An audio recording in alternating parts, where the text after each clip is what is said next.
The warning lights flashed red across the bridge of the training ship Starwind. Jake Morrison gripped the pilot controls as another asteroid came spinning toward them.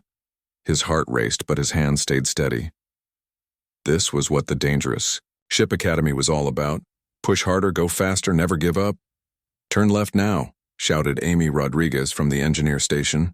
Her fingers danced over the control panels as she watched the ship's power levels. We're losing energy to the shields. Jake pulled the ship hard to the left. The Starwind groaned under the stress, but it held together. Behind him, he could hear the alien cadets making their strange clicking and whistling sounds. The bug-like Clicktar was probably worried about the engine stress. The fish-like Splash was likely calculating their chances of survival. Nice move, Morrison, said Ryan Kelly from the weapons station. The big guy from Texas always stayed calm during these training runs. But we got 3 more rocks coming at us from the right. Sophie Turner looked up from her communication station. The blonde girl from California had joined the academy to learn about talking to aliens. But she was getting good at reading the battle computers, too. The simulation says we have 2 minutes to reach the safe zone, she called out. Commander Lisa Grant stood at the back of the bridge, watching everything with sharp eyes. She was the first human to become an instructor at the academy, and she never let them forget how hard she had worked to get there. The alien teachers hadn't wanted humans in their school at first. They thought humans were too wild, too unpredictable. Focus on the mission, Grant said in her calm voice. Don't let the pressure make you panic. Jake nodded and pushed the ship forward. The Starwind was a good ship, built by humans but fitted with alien technology. It could take a beating and keep flying, just like the humans who flew it.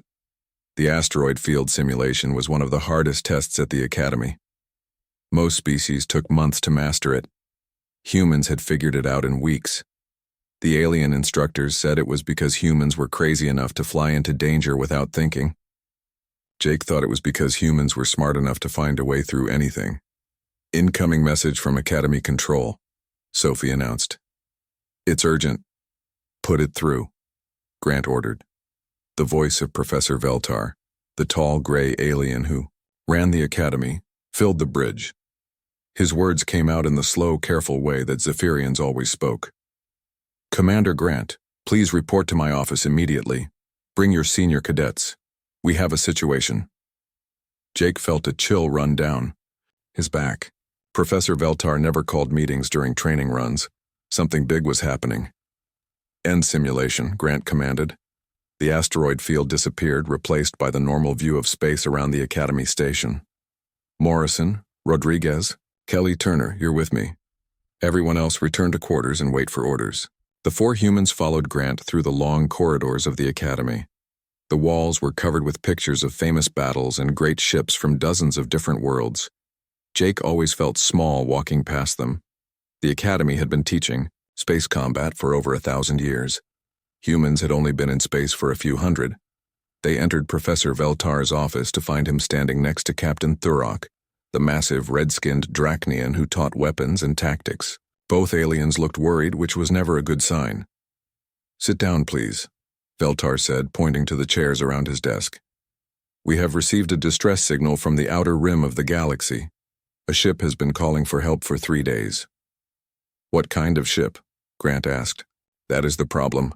Captain Thurok growled in his deep voice. The signal identifies the vessel as Corvin.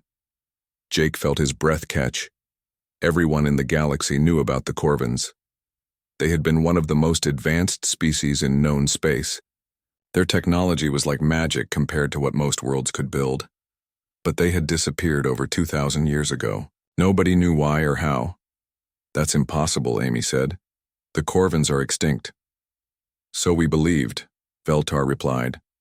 But the signal is genuine. Our computers have analyzed it completely.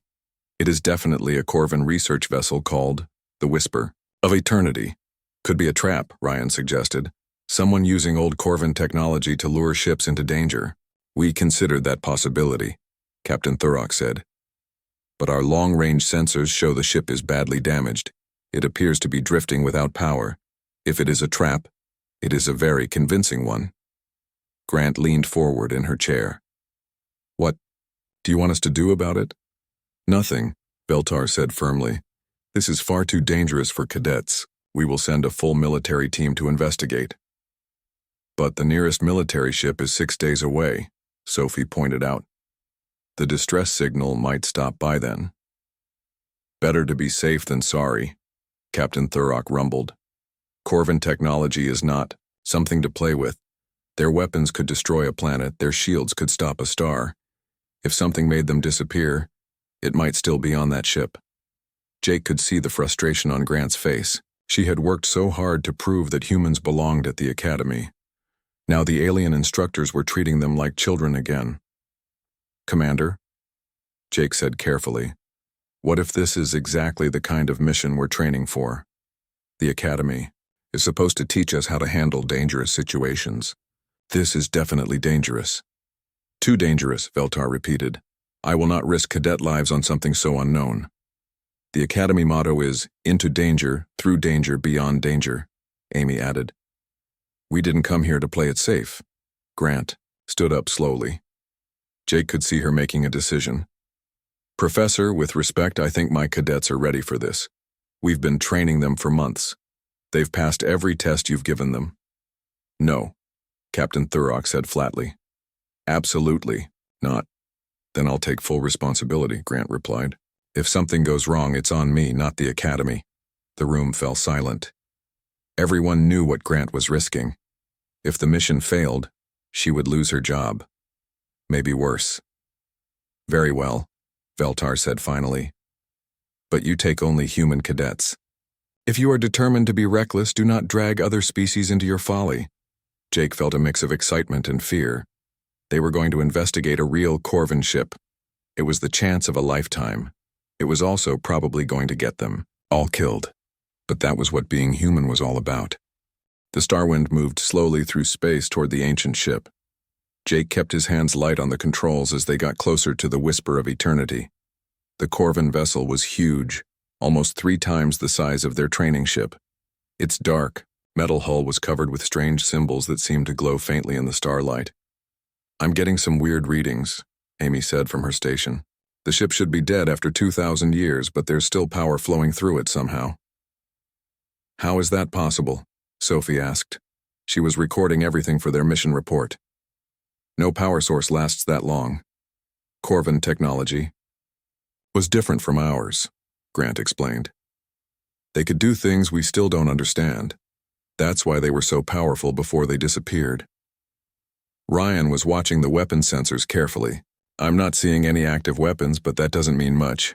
A ship this old might have systems we can't detect. Jake guided the Starwind closer to the alien vessel. The Corvin ship had docking ports, but they were built for much larger ships. Commander, we're going to have to use the emergency airlocks. I can't match with their main docking system. Do it, Grant ordered, but be ready to pull away fast if anything goes wrong. The docking process took 20 minutes. Jake had to use all his training to line up the small Starwind with the massive Corvin ship. When the airlocks finally connected, everyone held their breath. Seals are good, Amy reported. Air pressure is stable on both sides, but the atmosphere over there is really old. It might not be safe to breathe. We'll use breathing masks, Grant decided. Everyone grab emergency gear. This is a real mission now, not a training exercise. They suited up in the small airlock, between the ships. Jake checked his breathing mask twice, then helped Sophie with hers. The emergency suits were bulky and uncomfortable, but they would keep them alive if the Corvin ship had problems. Remember, Grant said as they prepared to cross over, we're here to investigate and report back. We're not treasure hunters. Touch only what you need to touch. Record everything. The airlock door opened with a soft hiss. Jake stepped through first, his boots making loud clanking sounds on the metal floor of the Corvin ship. Emergency lights came on automatically as they entered, casting long shadows down the corridor. The ship knows we're here, Ryan said, his hand moving toward his weapon. Those lights didn't turn on by themselves. Easy, Grant warned. The distress signal is still broadcasting. Something on this ship wants to be found. They moved slowly through the corridors. The walls were covered with the same glowing symbols they had seen on the outside. The symbols seemed to pulse with a soft blue light that matched their heartbeats. This is incredible, Amy whispered, running her scanner over the walls. The entire ship is like one giant computer. Every surface is connected to the main system. What kind of system could run for 2,000 years? Sophie asked. Something that doesn't need repairs, Jake answered. Something that can fix itself. They followed the corridor deeper into the ship. The walls gradually became more organic looking, less like metal and more like living tissue. The glowing symbols became brighter and more complex. I don't like this, Ryan muttered. It feels like we're walking into the belly of some giant animal. The distress signal is coming from the center of the ship, Grant said, checking her equipment. We need to keep going. After 10 more minutes of walking, they reached a massive circular chamber. In the center stood something that took their breath away.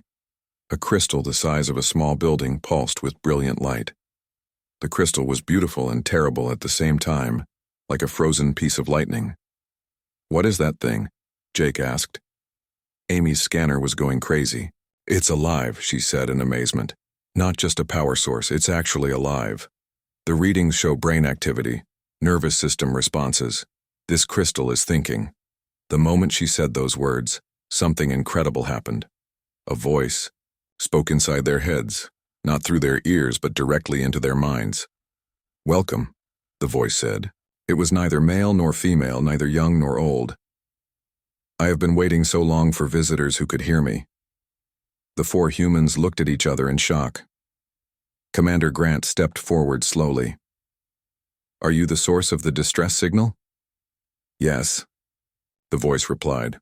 I am what your people would call the heart. I am the central intelligence of this vessel. I have kept it running since my creators died. You're Corvin? Sophie asked.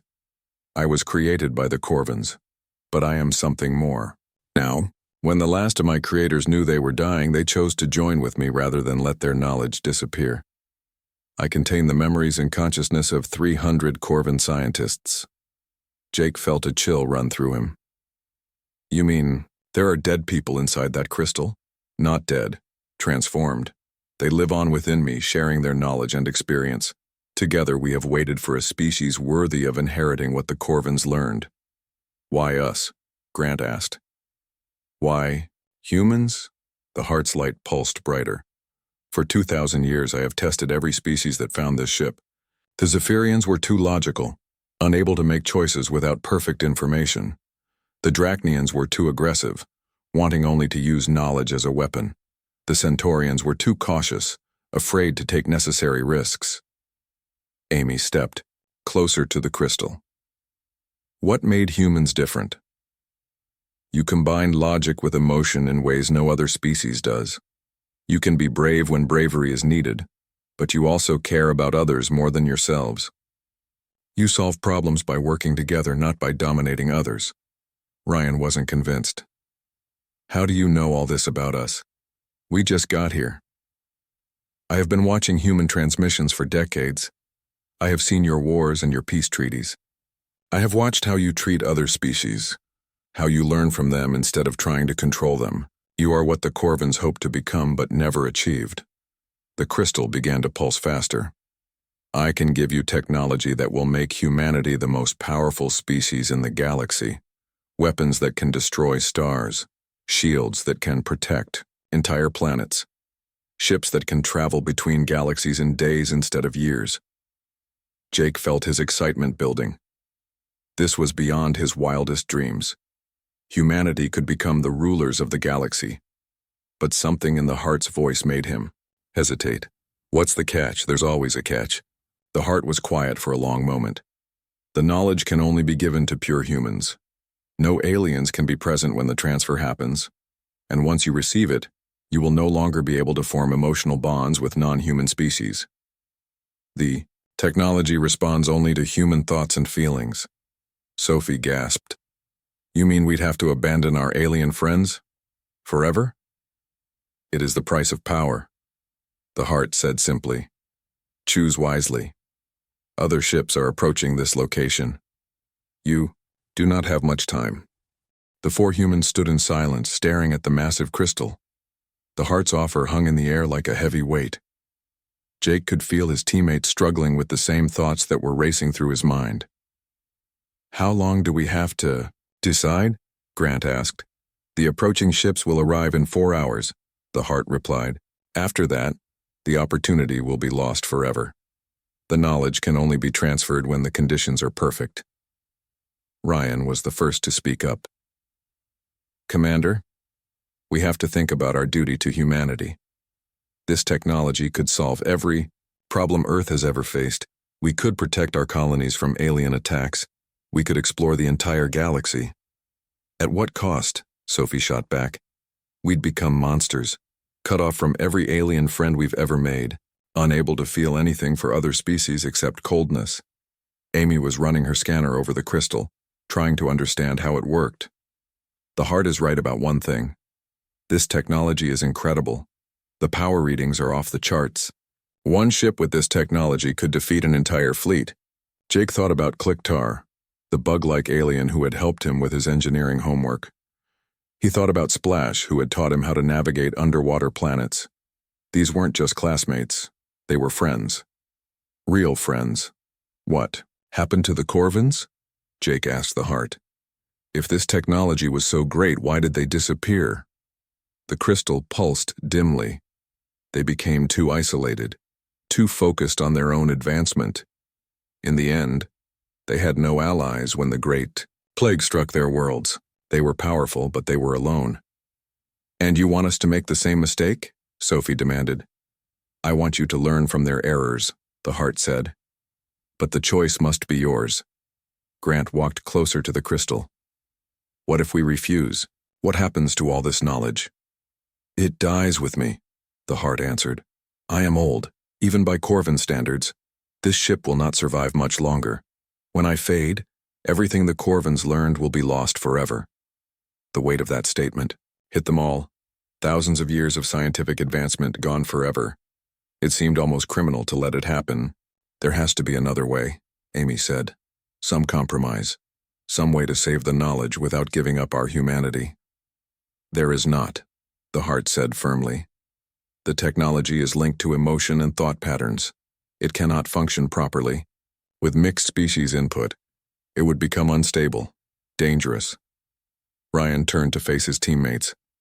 Look, I know this is hard, but we're talking about the survival of the human race. There are species out there that could wipe us out if they wanted to. With this technology, we'd never have to fear anyone again. Fear isn't always bad, Sophie argued. Fear keeps us humble. It keeps us working with others instead of trying to dominate them. Jake felt torn in half. Part of him wanted the power, wanted to make humanity the strongest species in the galaxy. But another part of him remembered why he had joined the Academy in the first place. It wasn't to become superior to aliens. It was to prove that humans could work alongside them as equals. What about our friends back at the Academy? Jake asked. Ryan, Clicktar helped you fix your combat simulator last week. Splash saved your life during that underwater training mission. You're going to throw all that away? I'm trying to save humanity, Ryan replied. Sometimes that means making hard choices. Amy looked up from her scanner. I'm detecting energy fluctuations in the Heart. It's getting unstable. The stress of this conversation is affecting it. The crystal's light began to flicker. Warning alarms started sounding throughout the ship. You must decide soon, the Heart said, its mental voice weaker now. The approaching ships are moving faster than expected. They will arrive in 2 hours, not 4. Grant checked her communication device. It's Professor Veltar and Captain Thurok. They're coming in the Academy's fastest ship. They're risking their careers to save us, Sophie said. They could get in serious trouble for leaving the Academy without permission. Or they're coming to stop us from getting the technology, Ryan countered. They've never wanted humans to be equal to other species. This is their chance to keep us weak. Jake shook his head. That's not true. Professor Veltar spent extra time helping me with my navigation training. Captain Thurok recommended me for advanced combat classes. They want us to succeed. The ship shuddered around them. The Heart's flickering was getting worse. The decision is tearing the Heart apart, Amy warned. If we don't choose soon, the whole ship might explode. Then we choose, Grant said firmly. We're the senior class. This is what we trained for, making the hard decisions. So what's it going to be? Ryan asked. Do we take the power and save humanity? Or do we let it all die for the sake of alien friendships? Jake closed his eyes and thought about everything that had brought him to this moment. The Academy had taught him more than just how to fly ships and fight battles. It had taught him what it meant to be human in a galaxy full of different species. Humans weren't special because they were stronger or smarter than everyone else. They were special because they could look at a bug-like alien or a fish-like alien and see a friend instead of an enemy. They could work together with species that were completely different from them. I know what we have to do, Jake said, opening his eyes. But none of you are going to like it. The heart's light flared brighter, sensing his decision. Tell me, young human, what is your choice? Jake looked at his teammates, at Commander Grant, at the incredible crystal that held the knowledge of an entire civilization. We're going to try to save everyone. The knowledge, our friends, and our humanity, all of it. That is impossible, the heart said. Maybe, Jake replied. But we're human. Impossible is what we do best. The ship shuddered again, more violently, this time. Through the chamber's windows they could see lights approaching in the distance. The rescue ships were almost there. How? Amy asked. How do we save everything? Jake smiled, the plan forming in his mind. We're going to show the heart what it means to be truly human, and we're going to do it before this ship tears itself apart. The crystal pulsed once brightly, as if it was curious to see what these strange creatures would try next. Jake stepped closer to the flickering crystal. The heart's light was growing weaker with each passing moment. The ancient ship groaned around them as systems began to fail. You want to understand humans? Jake said to the heart. Then let me show you something. Amy, can you connect your scanner to the heart's communication system? Amy's fingers flew over her equipment. I think so. But why? What are you planning? Trust me, Jake said. He activated his communication device and switched to the emergency frequency that connected to the Academy. Click tar splash, can you hear me? The reply came through with static and interference, but it was clear enough. Jake, you are alive. It was Clicktar's clicking voice. We were so worried. The professors left to find you, but we thought you might be dead. We're okay, buddy, but I need your help. Both of you. Can you access the Academy's communication system and patch through to our location? Of course. Splash's watery voice bubbled through the speaker. Anything for friends. Amy looked confused. Jake, what are you doing? The heart said the technology only works with pure human emotions. That's because the heart doesn't understand what human emotions really are, Jake replied. He turned back to the crystal. You've been studying humans from a distance, you've watched our movies and listened to our radio signals, but you've never experienced what makes us truly human. The heart's light pulsed weakly. Explain. Our strength doesn't come from being pure or separate, Jake said. It comes from our connections with others, even aliens, especially aliens. Through Amy's scanner connection, Jake could hear more voices joining the communication channel. Not just Clicktar and Splash, but other alien cadets from the Academy. They were all talking at once, worried about their human friends. The human cadets are in danger, came the voice of Zex, a plant-like alien from the agricultural worlds. We must help them somehow. If only we could reach them, added Vorth, a crystalline being from the asteroid colonies. Sophie caught on to Jake's plan. Heart, can you hear them? Can you feel how much they care about us? The crystal's light flickered, but not from weakness this time. It was surprise. These aliens, they are genuinely concerned for your welfare. They are not pretending. Of course they're not pretending, Ryan said, finally understanding. They're our friends, real friends. We've trained together, studied together, helped each other through the hardest parts of Academy life. Through the scanner, more alien voices joined the conversation. Stories began pouring through the connection. Clicktar talked about how Jake had helped him understand human humor. Splash described how Sophie had taught her about human art. Dozens of aliens shared memories of kindness and friendship from their human classmates. The heart's light began to change. Instead of the cold blue glow, it started showing warmer colors. Gold, green, purple? I do not understand, the heart said, its mental voice filled with confusion.